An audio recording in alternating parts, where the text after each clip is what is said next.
Mike, I really appreciate you spending time today. Lakeland Business Owners, we're really just trying to do interviews with local business owners and kind of get nuggets of information and value from them. And so I'm really glad we were able to sit down with you today. You've been a business owner for a long time. You probably have a lot of information you can share. So thanks again for doing this. Well, thank you, Tar. I appreciate the opportunity. Yeah, absolutely. I kind of want to get into just a bit of intro about Leading Edge. Like what does Leading Edge do? Tell me a little bit about your business. So we are an outpatient orthopedic physical therapy clinic. So we deal with people who have had surgery, people who have had injuries, whether it's athletic or a car accident or a fall, or and they damage their shoulder or their back or their knee or their neck. And so a lot of them are in pain. Other people maybe overuse type injuries, whether it's typing at the desk or exercise. And they have tendonitis, bursitis, different musculoskeletal problems that usually deal with inflammation. And so we deal with that side primarily. But our most common diagnosis is low back pain. Really? Yeah. Okay. I mean, there's a statistic that 85% of Americans at one time or another during their lifetime will have an episode of low back pain. So, and that comes from sitting a lot. And our society has changed. We're much more anchored to our computers and our desks. Yeah. So we try to educate people on how to manage those situations. Yeah. I don't want to get too off topic, but speaking of that, I remember you spoke at a Lunch and Learn for All Tech Services a few years ago, and the whole thing was basically for people sitting at desks and how to remedy that. Exactly. We had two speakers that day. One person came in and talked about data backups. That one basically got booed off the stage, and then you came on and gave this amazing presentation and education on how to do the stretches. I still remember some of them. Yep. And it's so true. Like, people don't realize when you're 8 hours a day like this, you're going to start getting issues. Yep. So that's a lot of why you're seeing a lot of that back pain. Oh yeah, back pain absolutely. Yeah. So, and this is a private practice, meaning we're not owned by a large corporation, privately owned. And so that has its positives and negatives. I mean, we have freedom in our policies and so forth and how we treat people. But yet, there's also responsibilities. We have to follow our practice guidelines and our licensure and all that kind of stuff. So I love what we do, and I was working for a company when I graduated, and in 2002, my wife kept saying, "You just need to go," and I was the type that I wanted to wait. I don't have anything ready. I don't have to, I need to do this, and this. She just said, kind of just shoved me out the door. So we took the plunge. We were downtown Lakeland on Lime Street and Florida Avenue. I called it the little hole in the wall because it was 15 feet wide and 120 feet long. Oh, wow. So it literally was a hallway. Yeah. Not your ideal clinic setting, but the rent was cheap and it was a good location, and so it was humble beginnings. And yeah. I would tell a lot of people that are starting their business, don't despise humble beginnings, because that's one of the keys to being successful initially, is to not overload your expenses. You got to give yourself time and keep those expenses low so that the pressure is not as great. I mean, there's pressure regardless, but when you start proving yourself in the community, that's when you start to generate momentum. And myself and Evelyn, who I was working with the company that I was with, we had worked in a couple of different clinics, and so she was somebody that developed a good professional relationship with. She had confidence in me and was willing to go with me to start. So it was just her and me and 2 robots and a couple pieces of exercise equipment. And so that was what we started with. Wow. And so 19 years later, we've got 13 robots and 13 staff members, and so it's been an interesting ride. Yeah. But I've learned a lot of lessons, but I wouldn't trade it, even the mistakes, because it's just been a great learning process. So I'm a lot smarter now than I was 19 years ago, that's for sure.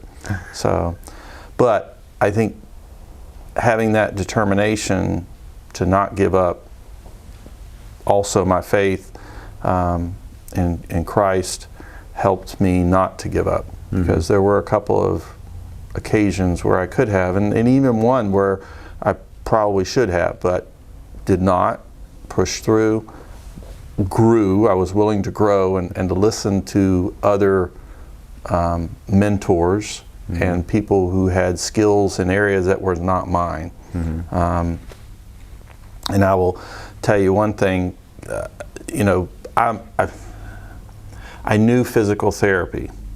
I didn't know business. And that was something that, unless you have somebody that you can bring alongside you that you can listen to, that can give you some advice on the areas where you're not skilled at, you're gonna struggle.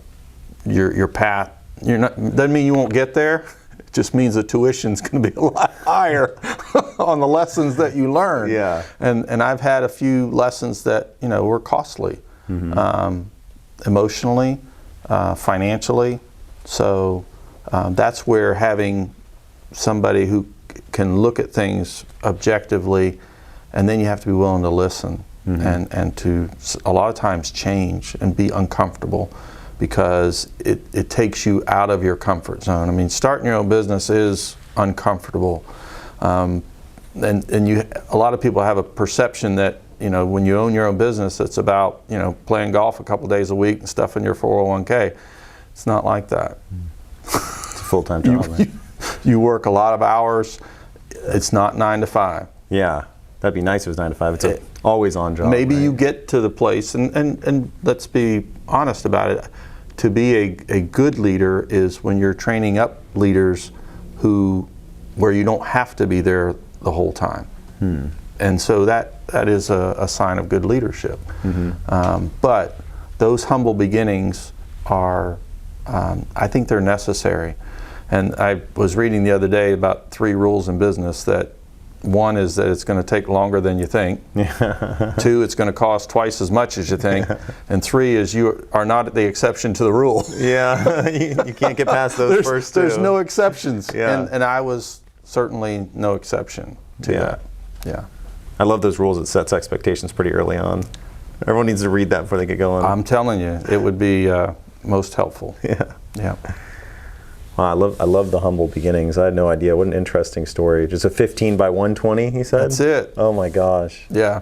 That's great. And now where you're at today, it's got to be more satisfying knowing where you started and how far you've come. It really is. Yeah. And even here, we've had 3 remodels. And so that, it's in and of itself was a learning process of how to manage that. And we did get better. You know, do you shut down? Do you stay open? Or how do you modify and try to stay open and keep going? And how do you keep your staff from not killing each other during the process? And then the patients will still come, or, you know. So versus, you know, even do you build a building, or, you know, that's where you need somebody who's a little further down the road that can give you some perspective on it. Yeah. So, yeah. That's really good information. You've already provided a lot of advice that I love. One of the questions we always ask is, for someone that's just starting off a business or has an idea to start a business, what is a piece of advice or multiple pieces of advice that you'd give that person that's getting going?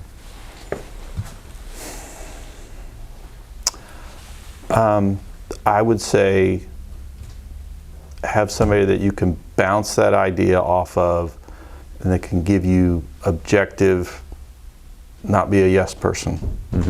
Because if all you're hearing is what you think about it, you're going to hit a wall pretty quick. And so one person's perspective is not enough. So you need to be able to, because you can have a unique idea, but unless you can bring it to market, unless you can kind of respond and see where you can take it. Again, if you're just working by yourself, I think you're going to be limited in your potential to grow. Yeah. So you need to have somebody that you can, and for me, my wife was that person. And later, I had some instances where I would have listened to my wife more. It would have saved me a lot of heartache and pain. But that's a personal story also. That is now that I'm on the other side, I can speak to wholeheartedly that I fully understand now, looking back, of where I made those mistakes. Hindsight's great, isn't it? Oh, yeah, no doubt. It's funny you say that, because I feel so much of that. I'm still early in my career, but I already had a lot of experience like that with my wife, because she's not afraid to be like brutally honest with me. A lot of times, like, she doesn't understand, like, she doesn't get it. And then I look back, I'm like, oh my God, like, she was giving me the best advice I could have got. And the other thing is, I love what you're saying about finding a mentor. Like, do that early, so the path isn't like this. It's a little more like You're gonna have obstacles anyway. Yeah. It's just, it helps you to avoid creating those obstacles yourself. That's a good point.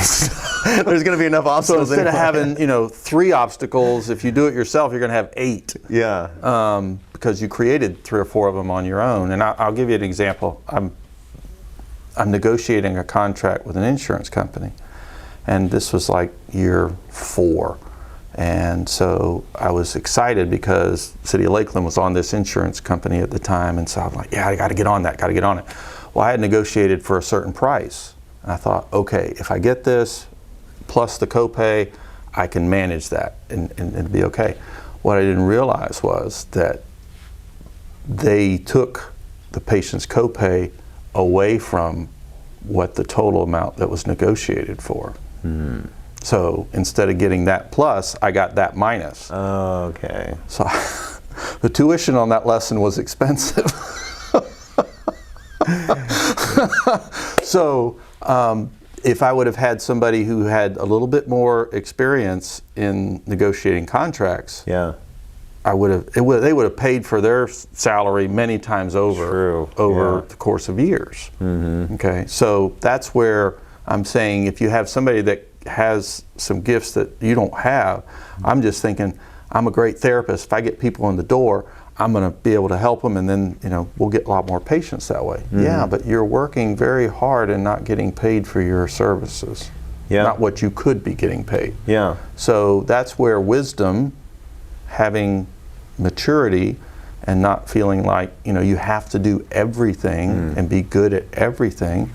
That's just a sign of maturity when you can manage it from getting input from other people who have more experience than you. There's a huge opportunity cost for you doing it. That's a great way to put it. I call it tuition. Yeah, no, I love that. That's like going to be that's going to be an LBO like hashtag now. You're paying your tuition. Like anytime people mess up, it's like, hey, it's okay. You're just paying your tuition. That's right. It's a little more expensive. And I have tried to go by the creed of don't make the same mistake twice. Yeah. Okay, I made that mistake. I got to learn from that and go forward, be smarter. Yeah. Yeah. What great answers. I really appreciate this insight. This is great. I'm so glad. I was so excited. 19 years of hard knocks. I don't know how much time you got, but I got Let's keep going all night. This is going to be great. One piece that we do, tend to discuss is marketing a little bit, just because it's one of the things that I think businesses struggle with the most. Anyone can have a great idea and anyone can be great at their job, but if there's no way to sell it, there's no way to market it, it may not grow, right? No matter how good word of mouth is, it may not be where that business owner wants it to be. How do y'all do any type of marketing? Well, I think you have to understand that marketing is, I call it the amoeba, because it changes shape as you grow, and what worked a couple years ago, it's not going to work now. You got to find a new way. Yep. And so, because when we started, it was all about doctor referrals. Doctor referrals, doctor Yeah. referrals. You got to get in front of the doctors. You got to have somebody who's taking them lunch. You got to have somebody who's, So I didn't have a doctor in my pocket when I went out on my own. So I had to find ways to get in front of people. And so we tried getting in the doctor's office, but many doctors are so busy they really don't want to talk to you. They just want you to take care of their patients. And so when I started realizing, that we could, you go and talk to some of them, but what I decided to do was to get in front of people, demonstrate what we could do to help them, and then they go to their doctor and say, I want to go see that guy because he helped me. And so that was one way over time. I'd go to golf tournaments, I'd go to business expos, I'd go to health fairs, I'd go to different things. I'd take my machines and I would just do little demonstrations for people. Now I had to invest my time, but it didn't cost me a lot of money. Yeah. So, because I didn't have a lot of money. Time it is. So that's where, and there was, it's a learning process. You find out what doesn't work. You find out which forums don't work. But one of my mentors said, you want to talk to the docs, you got to go to where the docs are at. You got to go to an event that they're at, or be in an environment where they're at. And then you start getting those networking connections. So, and there's no one perfect way. A lot of times you got to go 3 ways. We're going to do this, this, and this. We're going to have our website, we're going to have social media, we're going to have people calling on doctors, because that is a significant portion of our business. So, but what I found was that when that patient would go into that doctor and sit there and speak, be what we call raving fans, that persuaded the doctor to send more patients to us. Because when they have a patient in front of them that's not getting better, that's a problem for them. So if we can help them solve that problem, they're going to love us. And so we've got a couple of doctors that, they just send us patient after patient after patient. And we're grateful. And it's not a matter of perfection at all. But what I feel like is that every patient senses that we do our honest best to help them. And sometimes physical therapy is not enough. Sometimes you have to have surgery. Sometimes it may be a different approach. And so, and the robotics is great and I love it, but it has strengths and weaknesses just like every other treatment approach.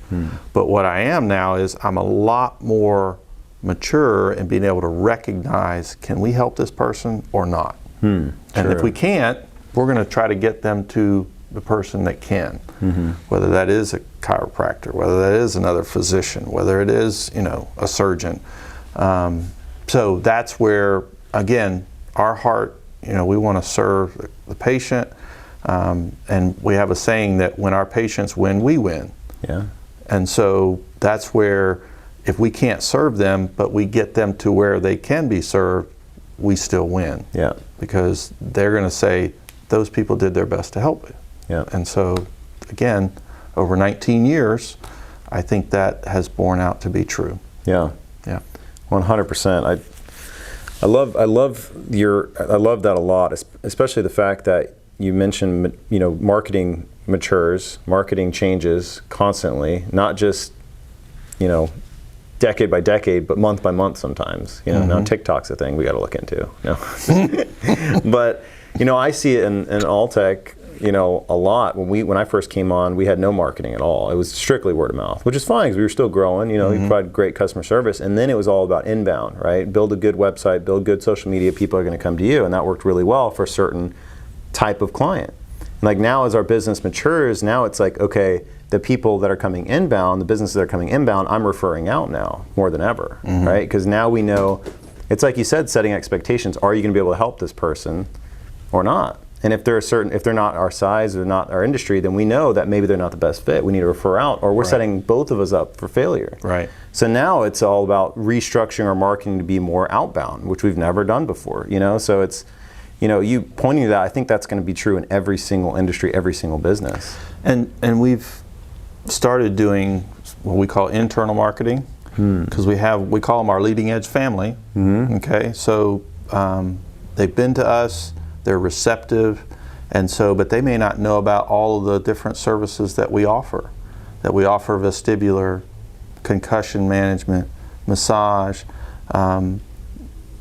So they may not have that problem, but they have a family member, a mom or dad, that may have it, balance issues. And so being able to market to the people who are friendly to us, our family, is part of that. And then you have your external, where you're going out trying to draw people in different ways, arms, if you will, of marketing. So absolutely.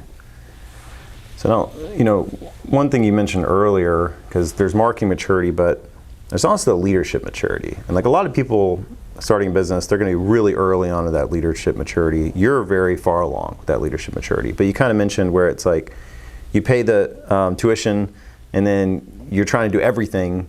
And then you get to the point where you don't even really need to be here as much. You are all the time, but you're at a point where you don't need to be because you got the right staff. You got the right processes in place. Yeah. But it wasn't always that way. I'm sure. We just celebrated 8-year anniversary for Michelle Martin, who is our chief chief operations manager. Who's amazing, by the way. She has, she literally saved us because we literally fell off a cliff of an event. And when you talk about delegation, it's a often used term, but used inappropriately, it can be disastrous. And so we were at a place where we were trying to transition from our current documentation system to a electronic paperless system. And it was a disaster because the system that we were going to it couldn't do what we needed it to do to match the billing and the documentation together. Well, I had delegated that to someone or to a small group of people, and I shouldn't have. I should have been, in that instance, I should have been much more integrated into the process. And so I delegated it, and then when we got in it, it was disastrous, and we went 6 weeks without any money coming in the door. Oh, wow. And so I had to borrow a bunch of money. And you talk about being an inexperienced business owner. We had 3 clinics. We were at the peak of 4 clinics and 25 people. And I remember at that time we shut down. We had already shut one down before that, but so we were at 3 clinics, and I kept one open in Winter Haven, and I should have closed it, but I didn't. When you're in the heat of something and you don't have the right advice, again, the tuition is costly, and that one cost about $250,000 to keep that business open the year, and I should have just closed it. I would have saved a lot of heartache and money and etc. But coming through that, so where I'm going with that is that Michelle came to us at that time, and it was, and I'm not exaggerating, it was a revolving door for people at that time, because I was getting people out, and she came in and she stuck, and we called it the black hole because it literally was.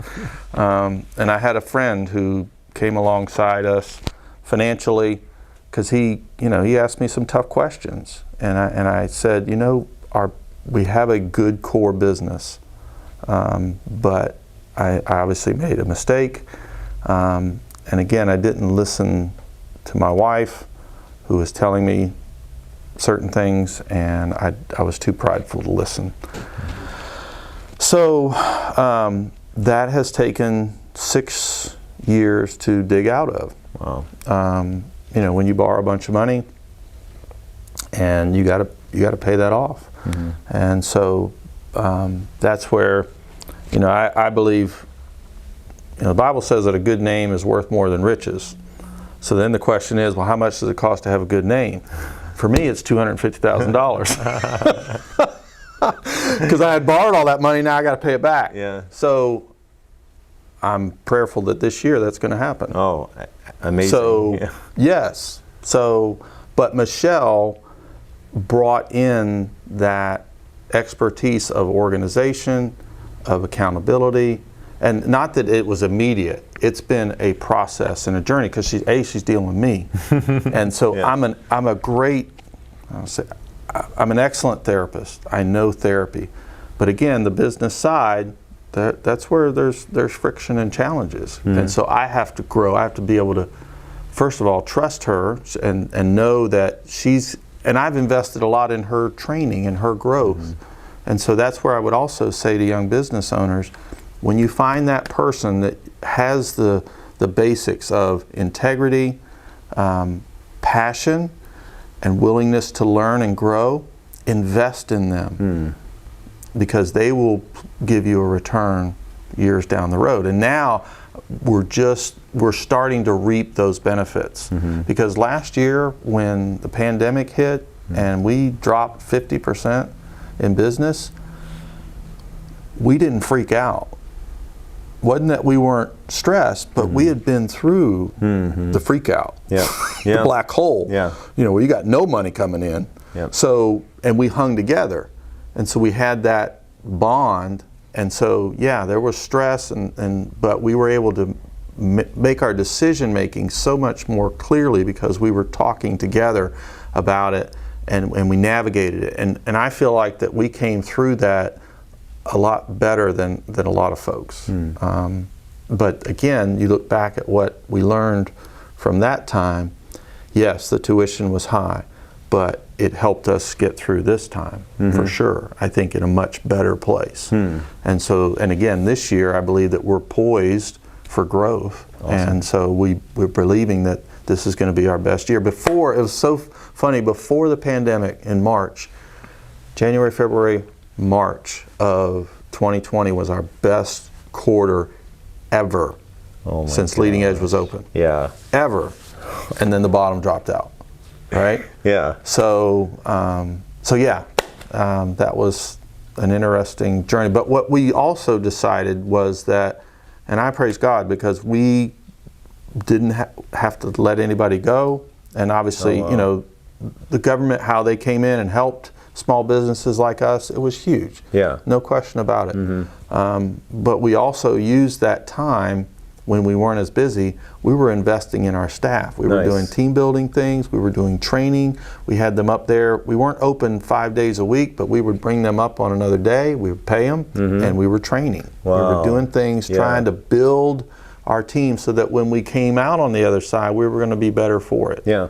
So but that's Michelle also. Oh yeah. She was able to use that time, and I kid them a lot. I said, I turned Michelle loose on my staff. And you want to talk about why that culture of caring, Michelle has instilled that. And I get a lot of the credit for that, but I just give it to her because I know that she has, I recognize her talents, and I'm willing to turn her loose on my staff. Yeah. What I love so much about that story is the fact that delegation caused one of the worst things that's happened in your business, but now delegation is also one of the best things that's ever happened in your business. Yeah. So it's like realizing when and when not to delegate, and who not to delegate to has kind of reshaped. And I don't think that's I just came back from a 3-week trip. Nice. I went to Africa with Delta for Take Heart Ministry. Yep.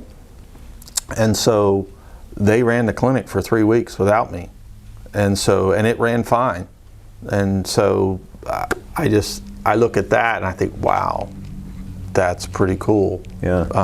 That we're at that place now, not way back when we weren't cross-training, and if our billing person would have been out for 3 weeks, that we would not have survived. Or now we're so much more cohesive as a unit, and the right hand knows what the left hand is doing, and we're team oriented, meaning we're going to pull together and help each other and not be against each other or territorial. Yeah. So, but again, I attribute that to Michelle, and she has instituted a policy of no gossip.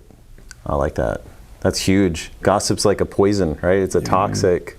You gossip, you don't stay. Yeah. And there's no, everybody knows that. What a great rule that is.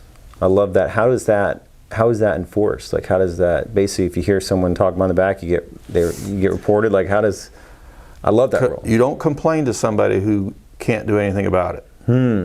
Okay. That's a good telltale sign. Yeah. So if you're complaining to your coworker about something and they can't make a decision about it, that's gossip. Yep. Because it's really reflective on leadership. Yep. Okay? So if you don't go into that leader and let them know what the problem is or your problem with it, then that's gossip. Wow. That's exactly right. Because what happens is that person then responds, and then they kind of get back and forth, and it feeds on itself. It does. And then it breeds distrust to the leader, because they're not going to come to me or to Michelle, and we won't have that. Yeah. And we're not perfect, but we won't tolerate that. Yeah. And so, and it's not oh, well, you did it this time. No, we've explained it to them. They know it. And so we haven't had a problem with it. Wow. And so, but it's something that if you have a toxic environment, it's going to take some time to turn that around. Yep. And I try to lead in that way, and so I don't tolerate it. And you're such an approachable person. Michelle's such an approachable person. Y'all are wonderful leaders. So if they can't, if someone's not, if they don't feel comfortable coming to you as a leader, then, why? What was the issue there? What's causing it? It's they just want to gossip, right? So that's how you know they're not a culture fit. Because it's not like you're putting a bunch of, roadblocks to get to you. Well, and I will say this too, that if you hire fast and fire slow, it's going to be a problem.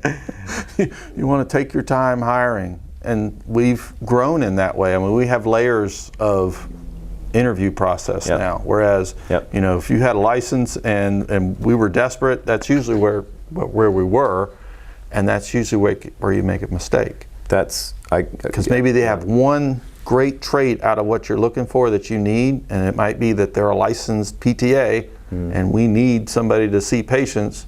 Boom. We're going to hire you. No, that's not. They have to be the right fit,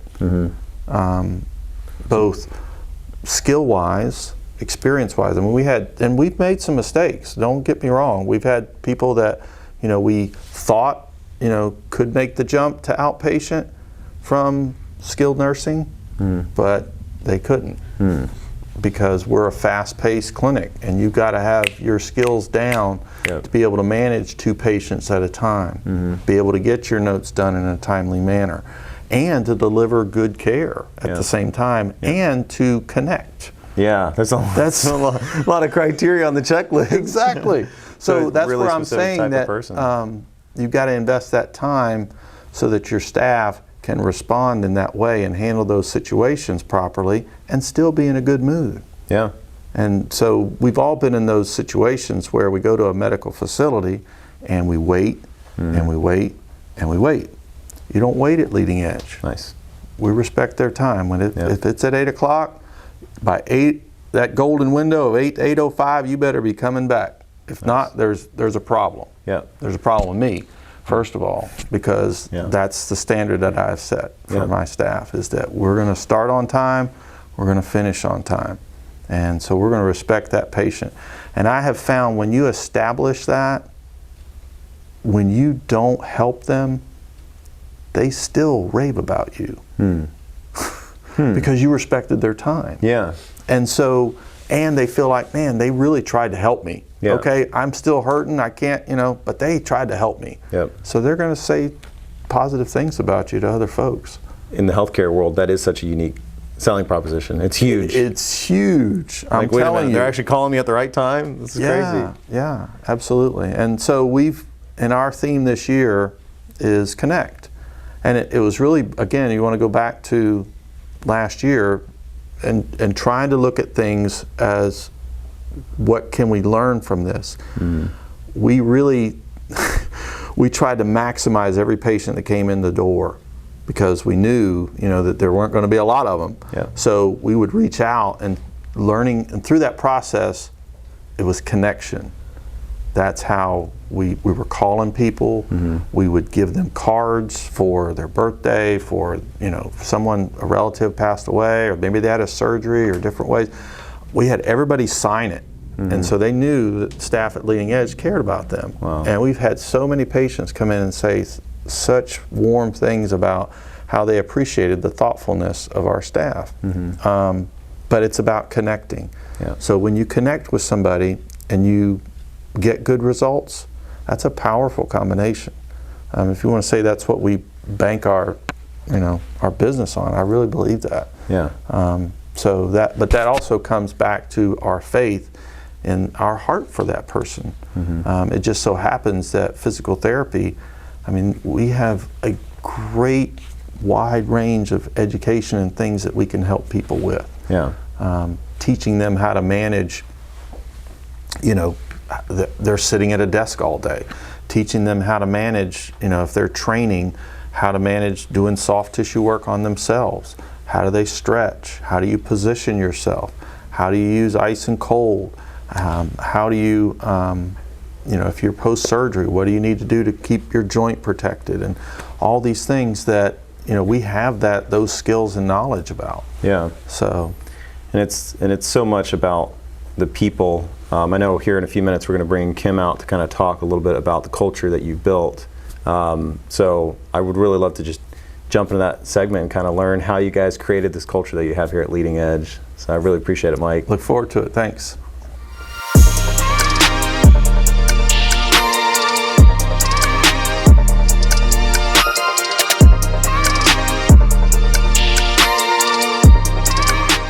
So one thing that I think most people notice and know about Leading Edge is y'all's awesome culture here, the people that work here, the awesome customer service that y'all have. So I guess, Kim, I kind of want to start with you, and what attracted you to Leading Edge? Like, why is it that you wanted to work here over all the other physical therapists? Yeah, absolutely. So I had no idea anything about Lakeland when I moved here, and all of the PT job openings were with more corporate-based PT clinics, and I knew from previous experience that was not something that I wanted to do. So I started looking around at local clinics and Googling them, looking at websites, and I ended up reaching out to Mike and to one other clinic in the area. And I reached out to them because of their values, basically. The way that they had their website set up, the way that they just put their values out there immediately. And I interviewed at both. The first thing Mike asked me was a question about putting words in an order of importance for me. And as soon as I said integrity, Mike and I just kind of looked at each other and he was like, absolutely. Like, that's number one. And I was like, that's my number one. Yeah. Everyone was so welcoming. And of course, the robots are very cool. Yeah. It's very different than any other clinic. So Mike showed those to me. Yes, absolutely. And I just fit in really quickly, and it was like a family. Yeah. It was a huge blessing, honestly, moving to somewhere I didn't know about. So you weren't even familiar with Lakeland. You're new to Lakeland. Yes. You're new to the area. You're new to this whole spot, and you found home here, right? Yes, because not exactly. only did you apparently find the right place, but I heard that you've recently won an award Yes. through Best of the Best. Yes. So did that just like kind of solidify, like, okay, I made the right decision? Absolutely. Yes, absolutely. So, I give all of the credit to Mike and his clinic because it's a wonderful clinic. The client base, they love this place. So they want to vote for us. They want to do those things for us. And I was the newest clinician, and they were so excited to vote for me. So it's such a good, well-known clinic and known for all of the values that Mike's brought to it. And I just fit right in. And Well, let me jump in here, because it was not a hard sell at all, because almost immediately I kept getting positive feedback from her patients. Yeah. And when you get good results and you care about people, that's a powerful combination. And all of our staff, you want to talk about creating that culture, when you have talent which they're highly skilled, but they care. Yeah. And that comes through every day. And so that is what has built our culture. I also like to say that we take our work seriously, but we don't take ourselves too seriously. And that's a unique environment that can balance that, because we do have fun and a lot. I think that anyone who follows your social media can see that. Yeah. I love it. Like what you're saying is perfect. You see so much professionalism, but also like some silly fun. Like Yeah. it really connects. It is, because it does get, it's serious, and it sometimes it's heavy. Yeah. And you got to break that. You got to find that balance, and that's where Michelle and Susan and other people with they bring different gifts to the table, and so we've been able to express that in different ways that I think has been healthy. Mm-hmm. And so, yeah, and I mean, there's no perfect workplace, mm-hmm. and we all have conflict sometimes, and I think we've had to grow and learn how to deal with that. But Kim, she has just fit in like a glove, mm-hmm. and so I've been so blessed, and don't feel like I did anything in the process other than just try to be myself and try to mentor her. And if I were as talented and as sharp and as she is, if I was that way at her age, I wouldn't be working right now. I'll tell you that much. So I hope that, you know, she can learn through this experience and grow and just be a wonderful clinician. She already is, but I want her to maybe strive for something like that, being a business owner, or because she can do it. There's no question about it in my mind. You hold on to her as long as you can before she yes flies off from the yes nest. But that's part of leadership, is her professional growth, personal growth, and all of that, and we try to foster that also. Yeah, absolutely. That's awesome. One of the things that you mentioned, I think that we just recently had our core value like wall put up, so it's like fresh in my mind. But one of our core values is actually humbly confident, and the reason it is exactly what you're talking about, right? Where someone who's highly skilled, but they also care a lot, right? Yeah. So they're super good at what they're doing, but they're not arrogant about what they're good at. They're humble, but they're confident. So I feel like that y'all might have a similar value here in that. You look for the people who are super skilled, but they're also going to have that patient care, that empathy, rather than, like, I guess, arrogance. Yeah.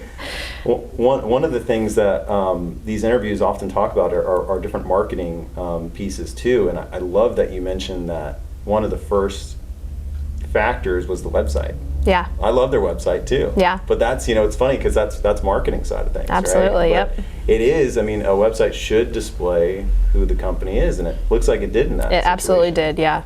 Core values are one of the first things I read, and it's faith-based, and I was like, this is it, this is for me. And especially after I met everyone, it just solidified that. So that faith-based piece was a big part of it too. Yeah. Well, and having that depth of a personal relationship with Christ, to me, it allows me to have that empathy for people, because when people come here, they're hurting. And we're in a unique situation because we are independently owned, and a lot of times they will have been other places and people would not have taken the time to listen because they have all the answers, or they're way too busy and they got to move on to the next person. And so when you take the time to listen, first of all, they're going to tell you usually what you need to know to help them. And secondly, they're going to feel valued as a person. Absolutely. And so that, we try, everybody embodies that. I mean, from the first person that comes in the door. And I've been blessed, and we've been intentional in trying to create that environment as well.